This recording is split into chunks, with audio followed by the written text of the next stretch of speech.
Hello, this is the luckiest maths teacher in the world. Thank you so much for tuning into this video in which we will look at performing operations with algebraic fractions. So algebraic fractions are just like normal fractions, except they have pronumerals in the numerator or the denominator.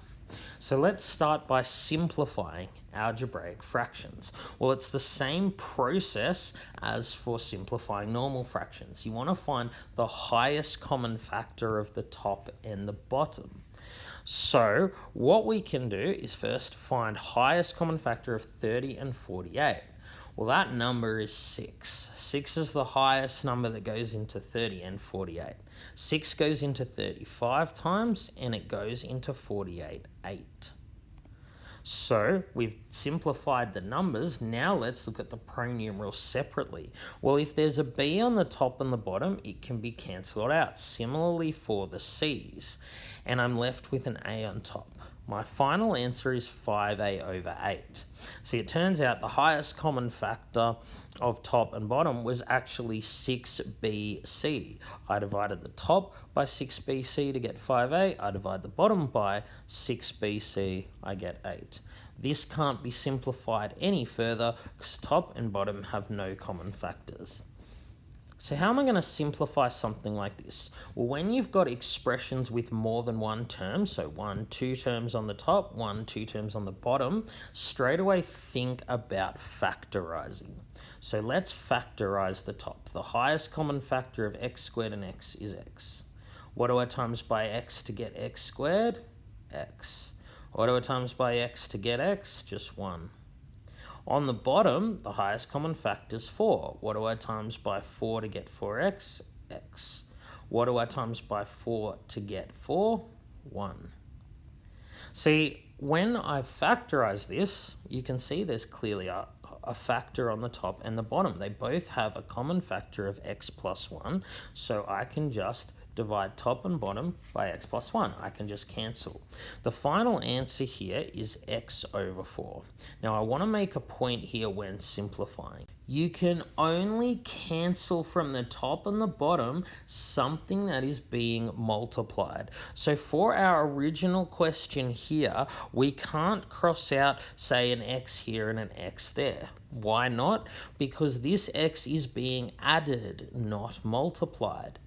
So we can't cross it out. That's actually wrong, what I just did. So please don't fall into that trap. You can only cancel things on the top and the bottom that are being multiplied. Here, x plus 1 was being multiplied by x. Here, it was being multiplied by 4. That's why I could cancel them out. All right, let's now look at multiplying or dividing. So when you multiply fractions, you just multiply the tops and multiply the bottoms. But I still want you to look and see if there's something on the top and something on the bottom you can cancel. I want you to look at something like this and see, can I factorize it? Well, we can factorize top and bottom here. So let's leave the first fraction alone as x over 4. And we're going to factorize the top of the second fraction. So highest common factor of 4. Now let's factorize the bottom of the second fraction. Common factor is x. So then we get 3x minus 1 in the brackets.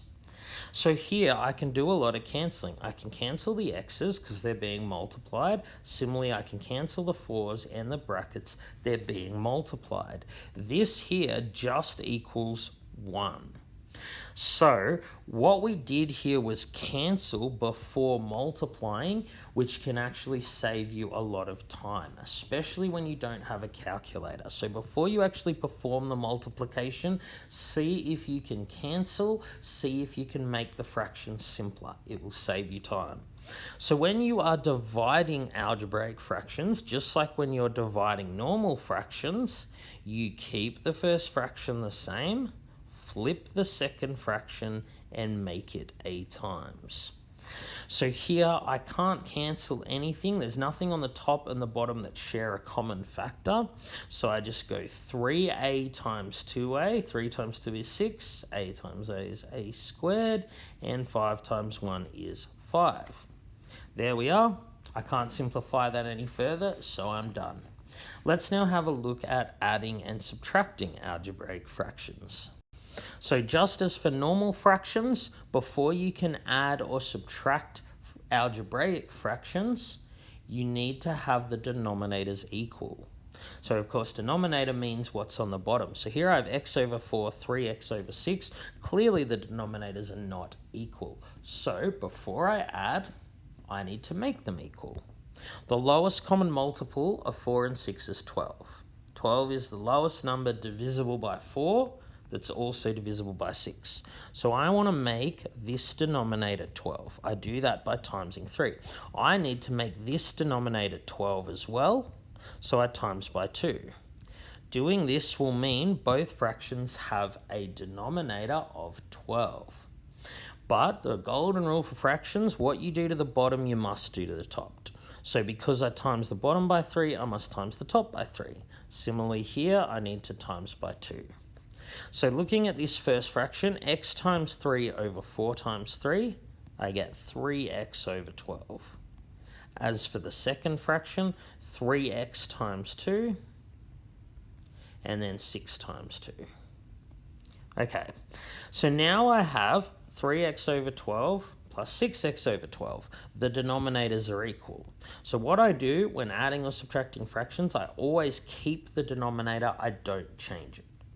So then I add or subtract just the numerators. So 3x plus 6x is 9x. Always see if your final answer can be simplified. Here it can, because 3 goes into 9 3 times, 3 goes into 12 4 times. 3x over 4 is my final answer. It cannot be simplified any further. Let's look at this question here. Once again, denominators are different. So I need to first make the denominators the same. So I'm going to times bottom here by 5, bottom here by 3. That will ensure both fractions have a common denominator of 15. But what you do to the bottom, you must do to the top. What you do to the bottom, you must do to the top. So what we end up with is this. 2x times 5, 3 times 5. Now when I'm multiplying this by 3, I have to multiply everything by 3. So what I'm going to get is minus 3 outside of x minus 2. Everything needs to be multiplied by 3. Alright, let's now go and finish this off. So when you subtract fractions with the same denominator, don't change the denominator. It'll stay at 15. So what I've got on top is 10x, so negative 3 times x is negative 3x. Negative 3 times negative 2 is positive 6. So I've got 10x minus 3x, which is 7x, plus 6 over 15.